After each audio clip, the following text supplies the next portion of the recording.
Baik, Assalamualaikum warahmatullahi wabarakatuh. Baiklah, kami akan menampilkan hasil diskusi dari kelompok 5, eh, di mana dosen pengampu pada mata kuliah pembelajaran biologi inovatif, Ibu Ramadhani Fitri. Next.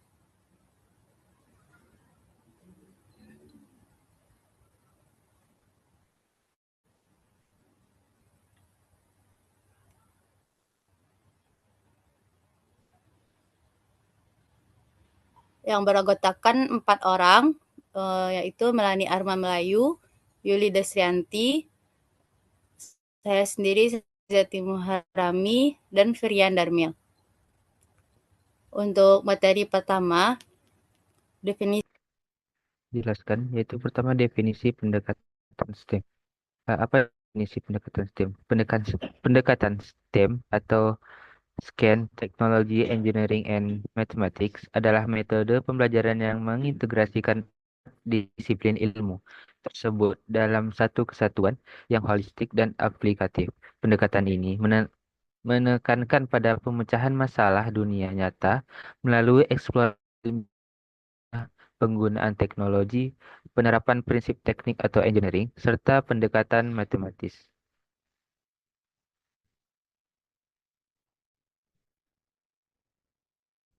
Hmm,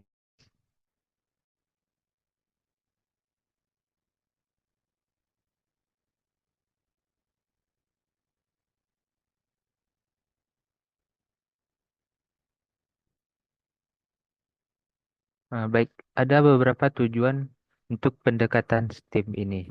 Yang pertama sekali itu ada meningkatkan keterampilan berpikir kritis, yaitu mendorong siswa untuk menganalisis dan mencari solusi terhadap suatu permasalahan yang ada.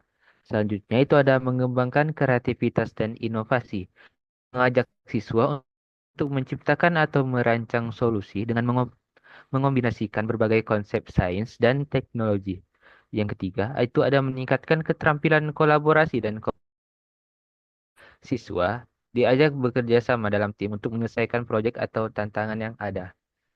Dan selanjutnya itu ada mempersiapkan siswa untuk dunia kerja, di mana memberikan pengalaman bagi pelajar yang relevan dengan kebutuhan instruksi dan teknologi masa depan. Oke, next. Selanjutnya itu ada karakteristik pendekatan STEM.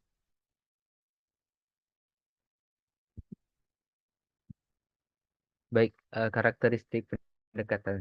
Yang pertama itu ada interdisipliner dan terintegrasi. Pendekatan STEM menghubungkan 4 disiplin ilmu yaitu sains, teknologi, teknik, dan matematika dalam satu kesatuan pembelajaran yang holistik. Siswa tidak hanya belajar teori, akan tetapi juga bagaimana konsep-konsep ini diterapkan dalam kehidupan nyata mereka. Selanjutnya itu ada berbasis pemecahan masalah atau problem solving. Pembelajaran dengan pendekatan STEM menekankan pada penyelesaian masalah nyata.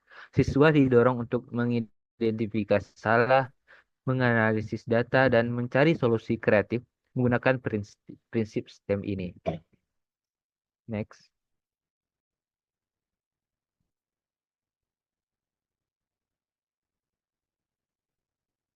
Baik, pembelajaran berbasis proyek selanjutnya, yaitu PBL, Project Based Learning. STEM seringkali diterapkan di proses atau tugas yang mendorong siswa untuk merancang, membuat, dan menguji solusi terhadap suatu permasalahan. Ini membantu siswa memahami konsep secara lebih mendalam melalui pengalaman langsung. Selanjutnya itu ada meningkatkan kreativitas dan inovasi. Pendekatan ini mendorong siswa untuk berpikir kreatif dalam mencari solusi terhadap tantangan yang dihadapi. Mereka diajak untuk merancang dan menciptakan produk atau sistem yang inovatif.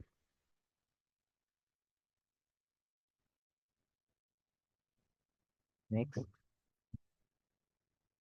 Selanjutnya itu mengembangkan keterampilan berpikir kritis. STEM menuntut siswa untuk menganalisis data, menginterpretasikan hasil, dan mengevaluasi solusi yang telah dibuat. Ini membantu mereka mengembangkan pola pikir analitis yang dapat diterapkan di berbagai bidang. Selanjutnya itu ada kolaboratif dan interaktif. Pembelajaran STEM seringkali dilakukan secara berkelompok, mendorong siswa untuk bekerja sama, berdiskusi, dan berbagai ide untuk mencapai tujuan bersama. Ini juga membantu meningkatkan keterampilan komunikasi dan kerja sama tim bagi siswa tersebut. Next. Selanjutnya itu ada berorientasi pada teknologi dan inovasi digital. Pendekatan STEM menekankan penggunaan teknologi dalam proses pembelajaran, seperti pemrograman, robotika, simulasi, dan perangkat digital lainnya yang relevan dengan dunia industri. Yang terakhir itu ada tekstual dan relevan dengan dunia nyata, di mana STEM ini tidak hanya mengajari teori, akan tetapi juga mengajarkan bagaimana konsep-konsep tersebut dapat diterapkan dalam kehidupan sehari-hari, dunia industri, dan berbagai bidang pekerjaan yang digemari oleh siswa tersebut. Oke, next. Selanjutnya itu ada keunggulan pendekatan STEM.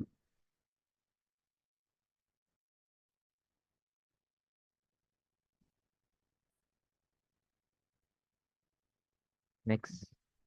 Oke, yang pertama itu ada meningkatkan keterampilan berpikir kritis dan kreatif, membantu penguasaan konsep secara mendalam. Yang ketiga itu meningkatkan kemampuan kolaborasi dan komunikasi. Yang keempat itu ada menyiapkan siswa untuk dunia kerja dan teknologi masa depan. Untuk yang pertama, meningkatkan keterampilan berpikir kritis dan kreatif, di mana siswa diajak untuk menganalisis, mengevaluasi, dan menciptakan solusi terhadap permasalahan yang nyata. Selanjutnya itu ada membantu penguasaan konsep secara mendalam, di mana karena berbasis proyek dan praktik langsung, siswa lebih memahami konsep yang dibandingkan dengan hanya menghafal teori. Yang ketiga itu ada meningkatkan kemampuan kolaborasi dan komunikasi, di mana pembelajaran berbasis tim membantu siswa dalam bekerja sama, berdiskusi, dan berbagi ide untuk mencapai tujuan bersama. Selanjutnya itu ada menyiapkan siswa untuk dunia kerja dan teknologi masa depan, di mana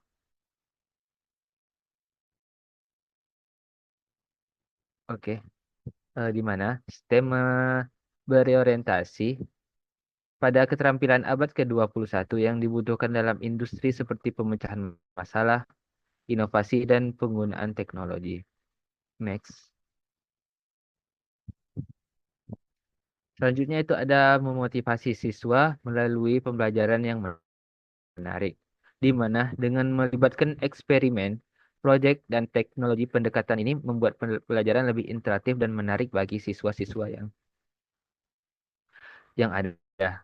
Selanjutnya itu ada mendorong integrasi teknologi dalam pembelajaran, di mana siswa dikenalkan dengan berbagai alat digital seperti simulasi komputer, pemrograman, dan robotika yang relevan dengan perkembangan zaman yang ada.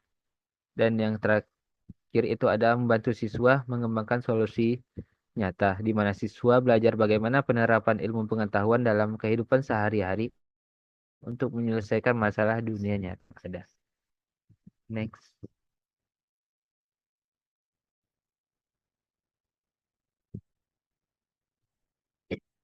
Ya, selanjutnya itu kelemahan pendekatan STEM.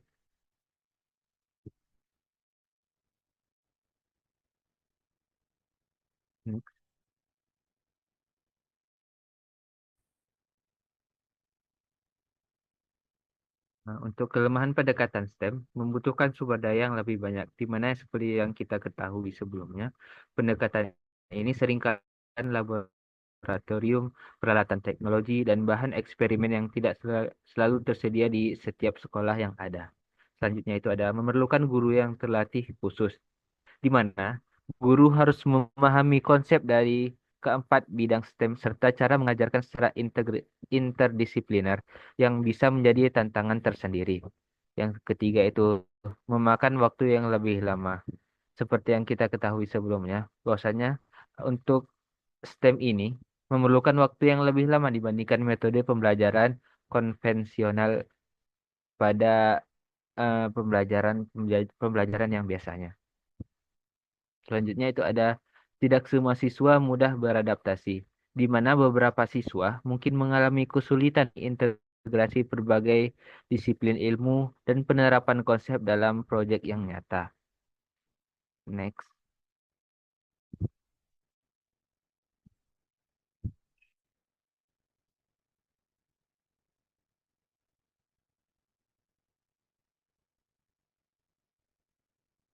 Selanjutnya itu ada evaluasi pembelajaran yang lebih kompleks, di mana tidak seperti ujian tertulis biasa, menilai keberhasilan pembelajaran STEM ini memerlukan metode evaluasi yang lebih beragam, seperti observasi, presentasi, dan laporan proyek. Selanjutnya itu ada kesulitan dalam menyesuaikan kurikulum sekolah. Kurikulum yang ada di sekarang masih berbasis mata pelajaran terpisah, sehingga perlu adaptasi agar pendekatan STEM dapat diterapkan secara efektif. Dan yang terakhir itu ada tantangan dalam kolaborasi antar disiplin. Mengintegrasikan ilmu sains, teknologi, teknik, dan matematika, satu pembelajaran yang seimbang bisa menjadi tantangan bagi guru dan siswa tersebut. Oke, next.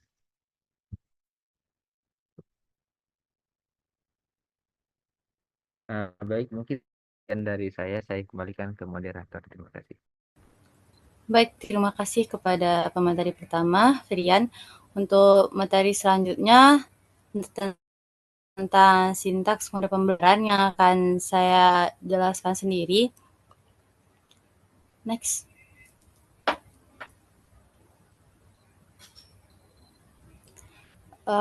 Pun sintaks model pembelajaran dengan pendekatan STEM, di mana menurut Laboirus yang dikutip dari jurnal tahun 2010, ada 4 tahapan. Yang pertama reflection, yaitu membawa siswa ke dalam sebuah masalah dan memberikan motivasi untuk menyelidiki serta menyelesaikan.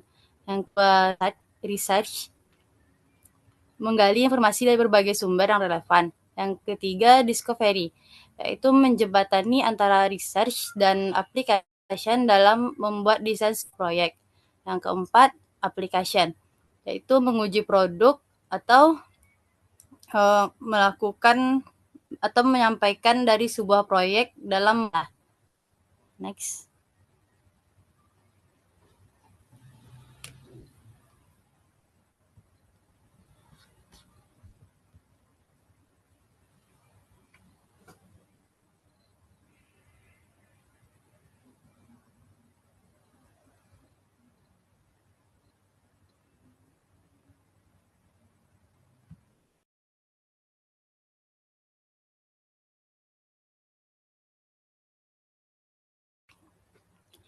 Adapun menurut Kemendikbud tahun 2017, di mana pelajaran STEM diintegrasikan melalui pendekatan Project Based Learning atau PJBL, dengan tahapan yang pertama penentuan pertanyaan mendasar, di mana siswa merumuskan pertanyaan atau masalah yang akan menjadi fokus proyek. Yang kedua, mendesain perencanaan proyek, di mana siswa merencanakan langkah-langkah, sumber daya, jadwal yang dibutuhkan untuk menyelesaikan proyek tersebut. Yang ketiga, menyusun jadwal pembuatan. Siswa membuat jadwal yang rinci untuk setiap tahapan proyek atau timeline. Yang keempat, memantau kemajuan proyek. Yang kelima, penilaian hasil oleh guru, serta yang keenam, mengevaluasi siswa atau merefleksasikan pengalaman dalam menyelesaikan proyek dan pembelajaran yang didapat. Next.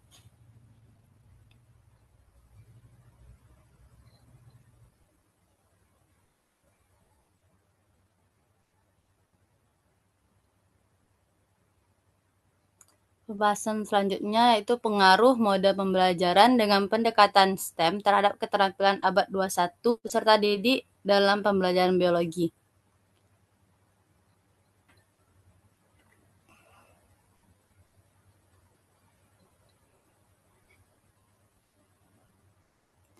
Di mana kami mengambil hasilnya dari jurnal, dari artikel yang berjudul Integrasi STEM Problem Based Learning melalui daring terhadap keterampilan berpikir kritis mahasiswa pendidikan biologi. Penulisnya itu Fadilah DKK, Jurnal IPA dan Pembelajaran IPA. Di mana hasil yang didapat dari penelitian tersebut terdapat pengaruh penerapan model PBL yang terintegrasi STEM melalui daring terhadap keterampilan berpikir kritis mahasiswa pendidikan biologi yang menunjukkan hasil berupa peningkatan keterampilan berpikir kritis tertinggi pada indikator keterampilan memberikan penjelasan dan terendahnya pada indikator pencocokan atau self-regulation. Next.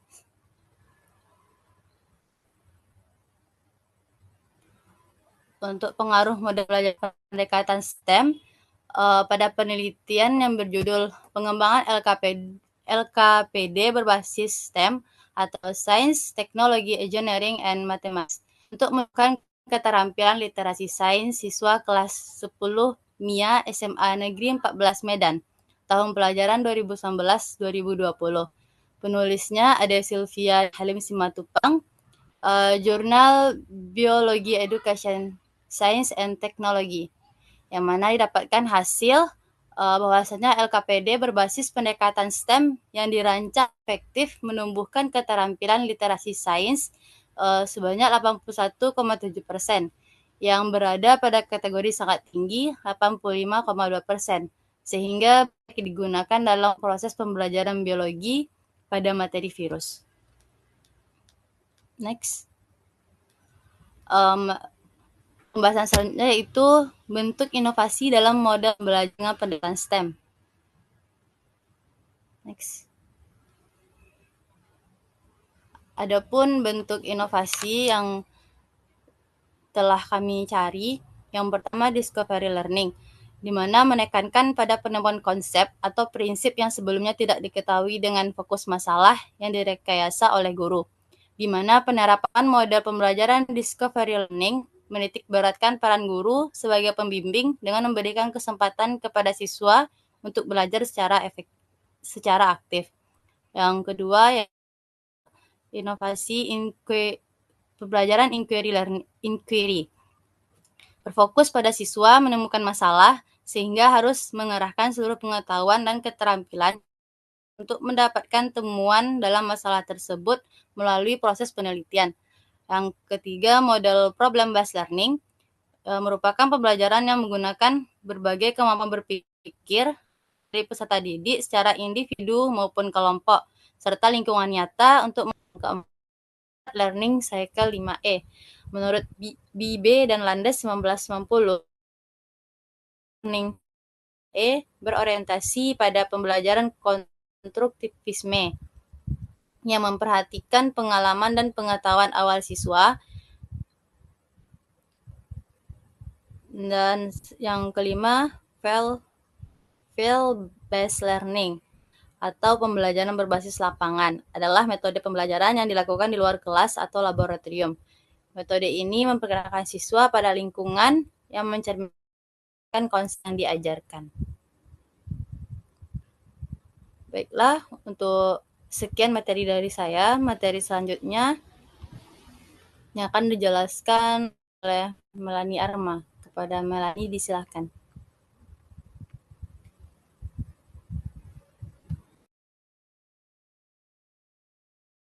Baiklah, terima kasih kepada moderator. Selanjutnya yaitu materi definisi pendekatan STEM,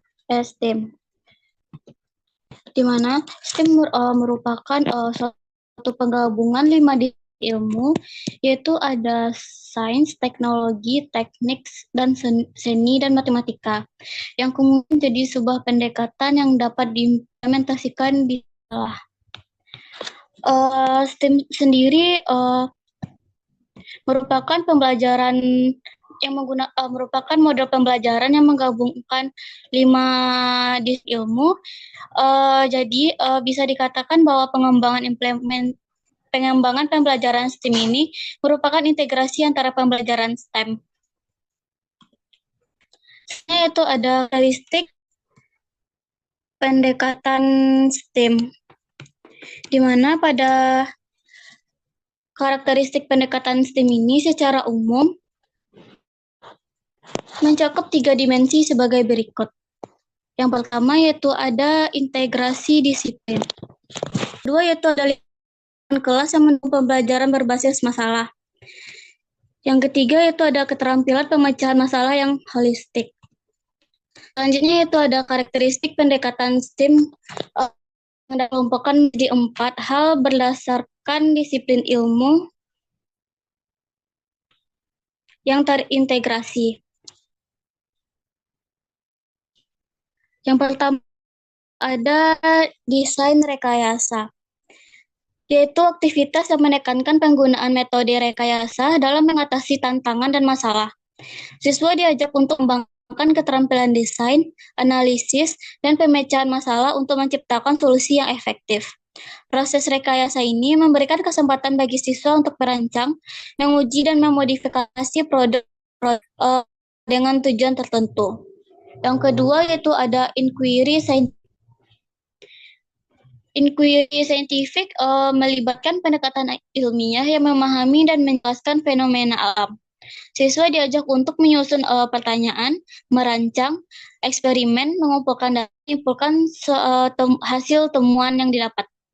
Yang ketiga yaitu ada literasi teknologi, yaitu siswa dalam memproses pembelajaran melibatkan penggunaan teknologi.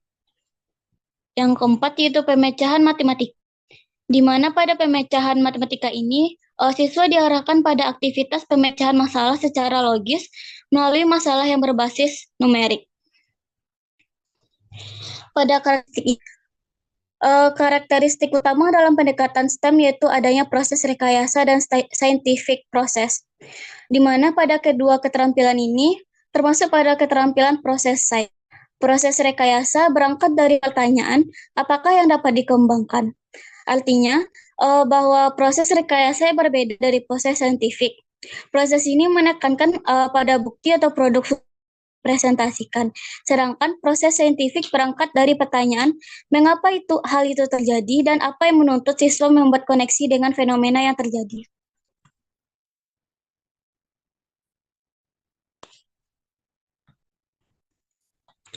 Selanjutnya yaitu ada karakteristik dari pendekatan itu adanya variasi sumber dan tugas belajar. Adanya variasi sumber dan tugas belajar, siswa dapat mampu menambahkan keaktifan dan memberikan dorongan siswa untuk menyelesaikan proyek. Yang kedua yaitu adanya komunikasi dan penjelasan yang jelas, di mana para siswa dapat mampu mengurangi ambiguitas karena masalah. Selanjutnya yaitu adanya berpeluang untuk menyampaikan solusi. Siswa mampu melatih memecahkan masalah dan menerima umpan balik yang konstruktif dan dari guru maupun siswanya. Selanjutnya yaitu siswa menerima dukungan untuk kebutuhan belajar dan tingkat perkembangan diri dari siswa dengan prestasi yang tinggi hingga siswa yang sedang berjuang.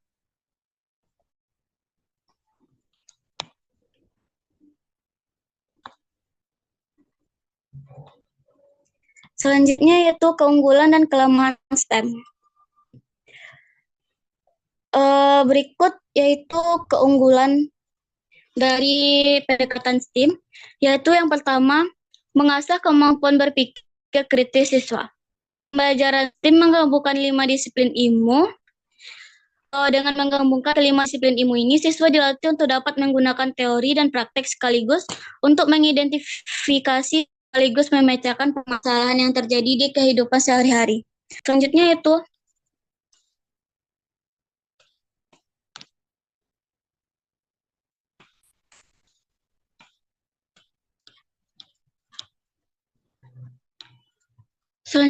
ada kelemahan. Kelemahan STEM yang pertama yaitu kurangnya pemahaman guru mengenai pembelajaran STEM.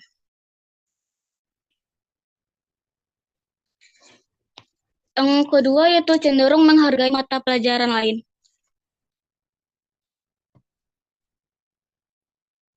ketiga itu memerlukan sarana dan prasarana yang memadai.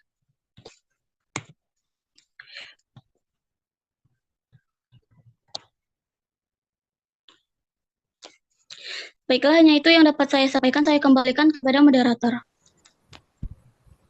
Baik, terima kasih kepada Mami Arma. Pembahasan selanjutnya yang dijelaskan oleh Yuli. Kepada Yuli, silahkan.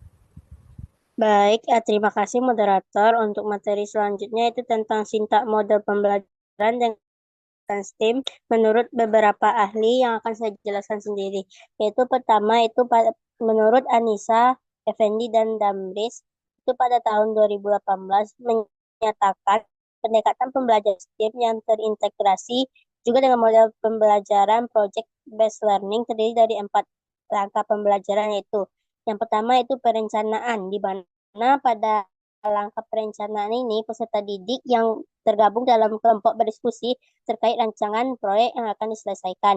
Yang kedua itu pengembangan. Nah, di mana langkah pengembangan ini peserta didik cari tahu informasi dari sumber belajar lain tentang penyelesaian proyek serta desain dari proyeknya. Nah, yang ketiga itu bekerja sama. Nah, di mana peserta didik mengerjakan proyek sama-sama hingga selesai, kemudian menguji proyek atau produk yang telah dibuat. Yang terakhir itu transfer. Nah, di mana pada langkah ini peserta didik melakukan pengalaman menyelesaikan satu proyek, yaitu pengetahuan baru yang didapatkan ataupun hal akan proyek. Next.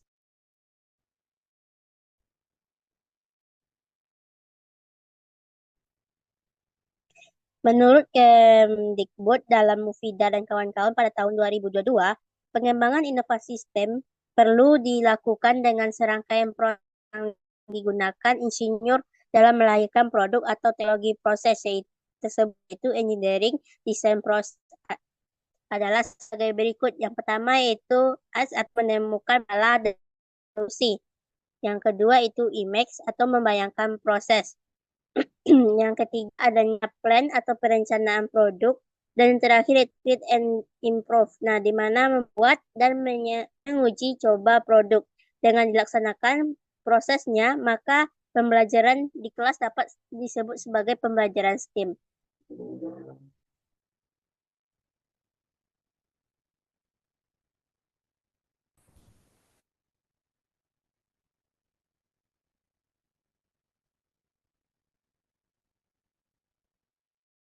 Yang selanjutnya itu menurut Rosadi dan kawan-kawan pada tahun 2019, mode pembelajaran STEM dengan pendekatan EDP terdiri dari 8 langkah, yaitu yang pertama itu define the problem, nah, di mana menetapkan problem. Yang kedua itu riset, di mana riset itu meneliti dan mengumpulkan informasi. Yang ketiga itu imagine, atau membayangkan kemungkinan pemecahan masalah.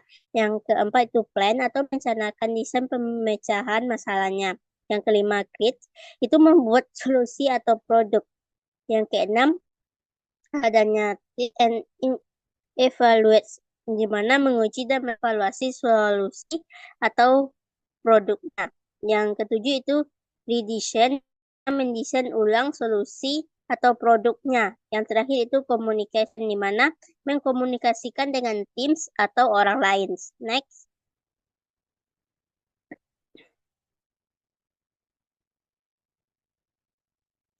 Menurut Adiawati dan kawan-kawan pada tahun 2020, itu mode pembelajaran dengan pendekatan STEAM adalah sebagai berikut. Yang pertama itu reflection, di mana peserta didik merefleksikan materi yang telah diperoleh sebelumnya dengan apa yang akan diajarkan. Yang kedua itu research, di mana peserta didik mengumpulkan informasi pendukung tentang proyek yang akan dibuatnya. Yang ketiga itu discovery, di mana si peserta didik mencari temuan yang dilanjutkan dalam persiapan proyek STEAM. Nah, yang keempat application, di mana peserta didik melakukan percobaan dalam membuat proyek. Dan yang terakhir itu communication. Nah, di mana peserta didik buat presentasi proyek, di mana guru dan peserta didik mengevaluasi pembelajaran yang telah dilakukan. Next.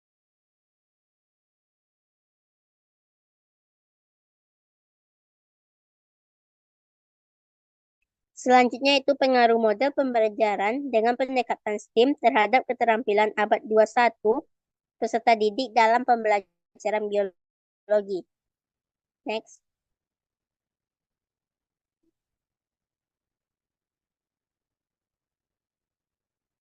Nah, di mana pengaruh pembelajaran ini diambil dari artikel yang berjudul pengaruh pembelajaran STEAM berbasis PJBL atau Project Based Learning terhadap keterampilan berpikir kreatif dan berpikir kritis.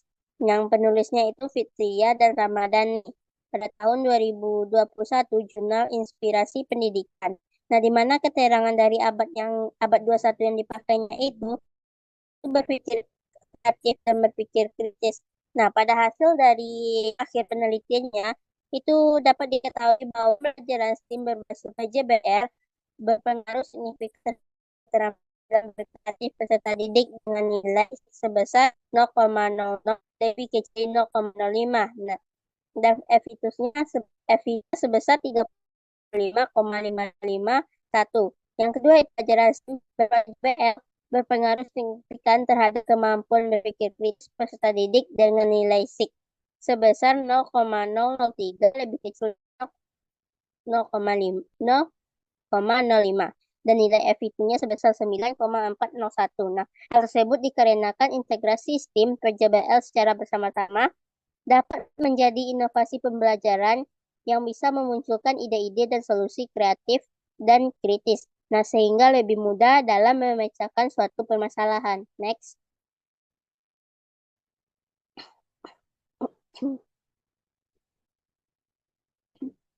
Yang kedua yaitu pada artikel yang berjudul Penerapan Model Pelajaran STEAM Pembelajaran Biologi dalam Menanamkan Kemampuan Berpikir Kritis Siswa SMA 3 Bone. Nah, di mana hasilnya itu berdasarkan hasil penelitian kemampuan berpikir kritis yang dimiliki oleh peserta didik sebelumnya itu diberikan perlakuan masuk pada kategori yang sangat rendah. Nah, sedangkan kemampuan berpikir kritis peserta didik setelah diberikan perlakuan atau belajar dengan menggunakan model pembelajaran STEAM itu menjadi meningkat sebanyak 38% masuk pada kategori tinggi dan 12% masuk pada kategori sangat tinggi. Nah, maka dapat disimpulkan dalilnya itu bahwa pembelajaran biologi dengan menggunakan model pembelajaran STEAM dapat menanamkan kemampuan berpikir kritis pada siswa kelas 11 MIPA 7 SMA 3 Bone.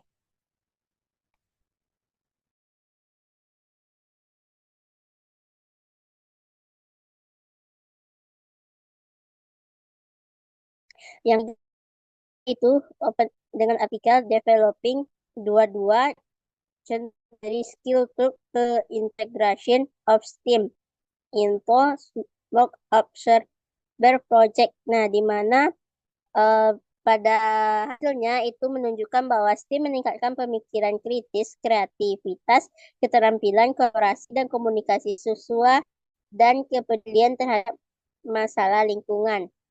Selain keterampilan informasi, media, dan teknologi, namun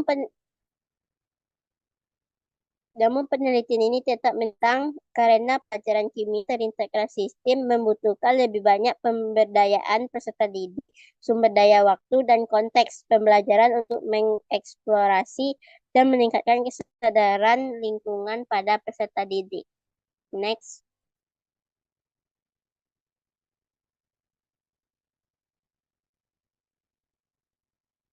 Yang keempat itu pada artikel effectivitas of STEAM-based blended learning on student critical and creative thinking skill.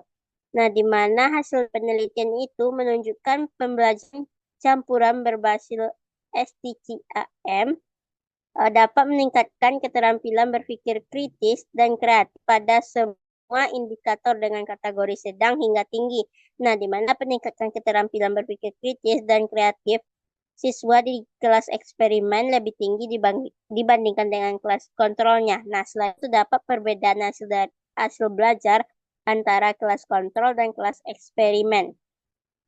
Pembelajaran campuran berbasis STEAM dapat menjadi alternatif bagi guru mengatasi masalah rendahnya keterampilan berpikir kritis dan kreatif. Next.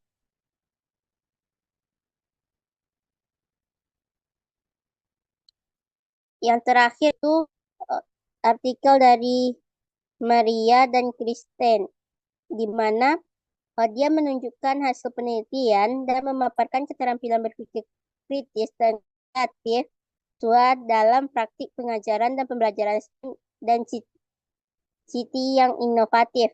Praktik ini telah memicu siswa untuk mampu membuat penyelesaian skala bersifat fleksibel dalam memberikan solusi dan menciptakan desain produk yang estetis. Nah, di mana meskipun demikian, dari studi ini juga menemukan bahwa perlunya untuk mendukung siswa dalam melaksanakan evaluasi mendalam sehingga mereka dapat memberikan solusi yang akurat. Nah, selain itu juga peserta didik perlu didukung dalam memperoleh literasi dari umpan balik. Next.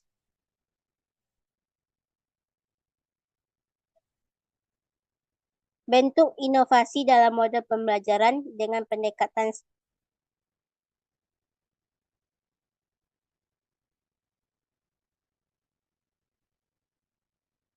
yang pertama itu adanya problem based learning.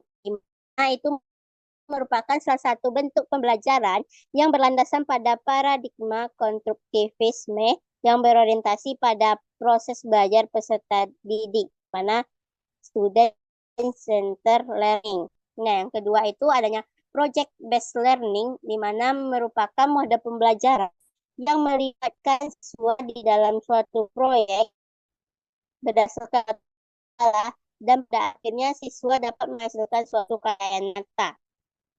Yang ketiga itu cooperative learning, di mana merupakan pembelajaran dengan siswa belajar ke dalam kelompok kecil secara kolaboratif yang anggotanya terdiri dari 4 sampai 6 orang dengan struktur kelompok yang bersifat homogen. Yang keempat yaitu contextual learning, di mana ini merupakan usaha untuk membuat peserta didik aktif dalam memompa kemampuan diri tanpa merugikan, menekan, dan mengaitkan dengan dunia nyata. Yang terakhir itu deep learning atau blended learning adalah sebuah model pembelajaran campuran dengan mencampurkan berbagai model strategi dan pendekatan dengan berbasis aneka sumber belajar baik secara tatap muka, offline, dan online guna meningkatkan interaksi dan partisipasi aktif peserta didik dalam proses pembelajaran.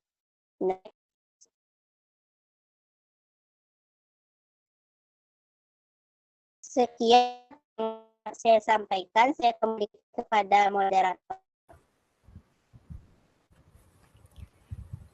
Baik, terima kasih atas pemaparan materinya Yuli. Berikut daftar pustaka atau referensi dari pembuatan PPT dari kelompok kami. Baiklah, cukup sekian pemaparan materi dari kelompok 5. Saya sebagai moderator mengucapkan terima kasih dan mohon maaf apabila banyak salahnya. Untuk diskusi selanjutnya silahkan diisi forum diskusinya di Smile UNP. Baiklah, saya tutup presentasi kelompok 5. Assalamualaikum warahmatullahi wabarakatuh.